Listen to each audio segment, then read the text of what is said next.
Julie London was the undisputed queen of the cool school, a woman whose smoky, 3 in the morning voice could make a room feel 10 degrees colder and 100 times more intimate all at once. Behind that legendary Liberty Girl persona and the pinup calendars that made her a global icon, she possessed a razor-sharp eye for the authentic in a town built on artifice. She was a woman who didn't just sing about heartache.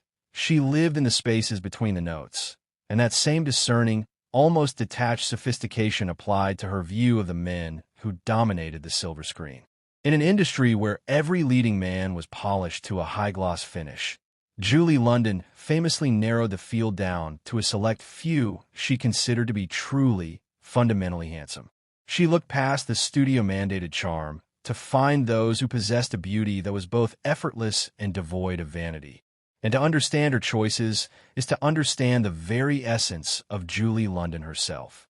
The first man on her list, and perhaps the most kindred spirit she ever encountered in Hollywood, was Robert Mitchum.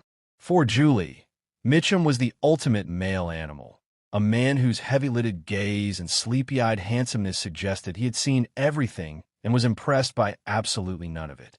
She often remarked that Mitchum didn't just walk into a room.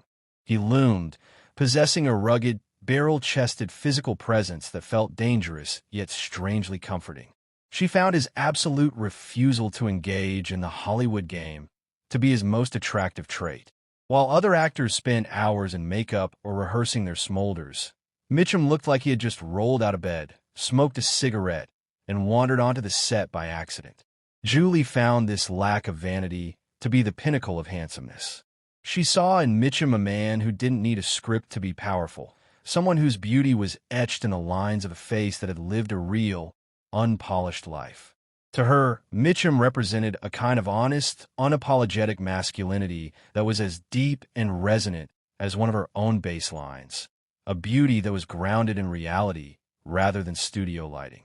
They shared a certain muscular indolence, a way of existing in the frame without having to prove anything to anyone, and that quiet, steady power was something she found more attractive than 1,000 stage smiles. Next on her list was the architectural gold standard of male elegance, Cary Grant. To Julie, Grant wasn't just a man.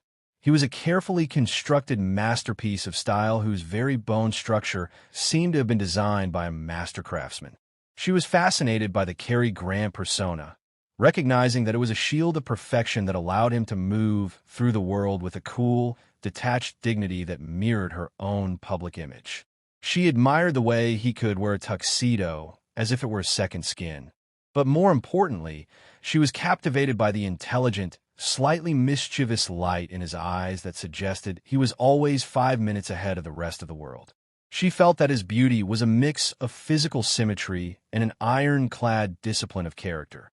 A man who had invented himself out of thin air and maintained that perfection with a level of professionalism that she deeply respected. While she loved the ruggedness of Mitchum, she appreciated the high-gloss discipline of Grant, seeing it not as vanity, but as a commitment to the craft of being a movie star. To Julie, Cary Grant represented the peak of sophisticated masculinity, a man whose grace was so natural it made every environment he stepped in to look like a world-class lounge.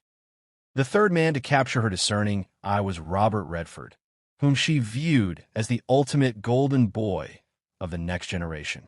Julie saw in Redford a beauty that was fundamentally tied to the earth, a natural, rugged handsomeness that didn't feel manufactured in a studio backlit.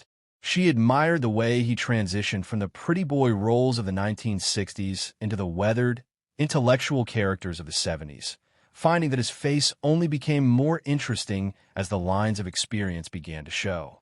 For Julie, Redford represented a clean, handsomeness that was devoid of the dark, brooding neuroses that plagued so many of his contemporaries.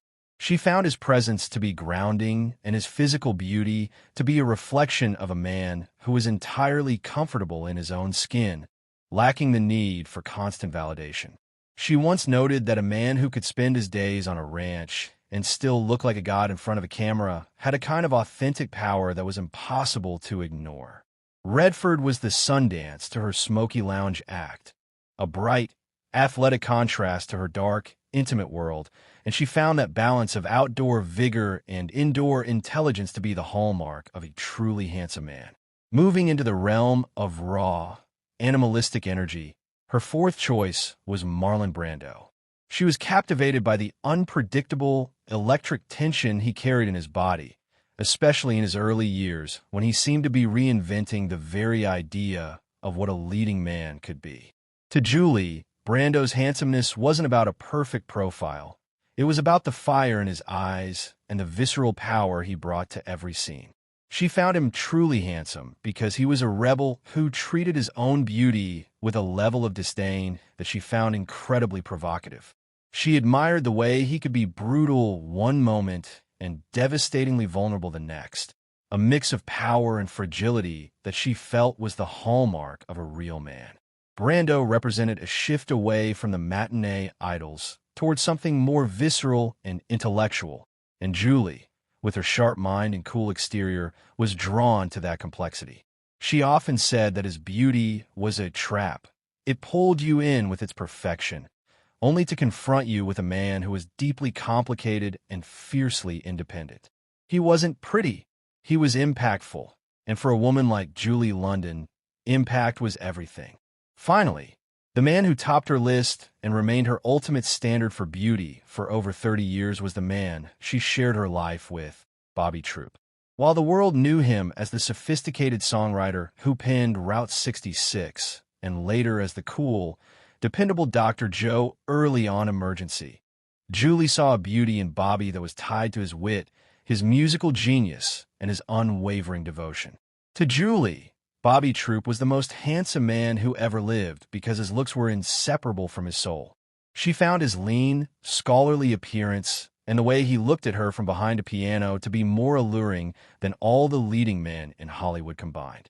His handsomeness was an intimate secret they shared, a beauty found in the way his face would soften during a late-night recording session or the way he could make her laugh with a single dry observation. She stayed devoted to him until the very end, believing that his handsome heart was his greatest asset. Julie London's list shows that she was a woman who valued substance, humor, and a total lack of vanity, proving that the woman with the smoky voice had a vision that was clear, uncompromising, and as bold as her music. She knew that the most handsome men were the ones who didn't need to be told they were handsome, and her choices stand as a testament to her own depth, reminding us that while the world was busy looking at her, she was busy looking for the soul inside the giants of her industry. Looking back at these five men, Mitchum, Grant, Redford, Brando, and Troup, we see a pattern of what Julie London valued. She loved men who were comfortable in their silence,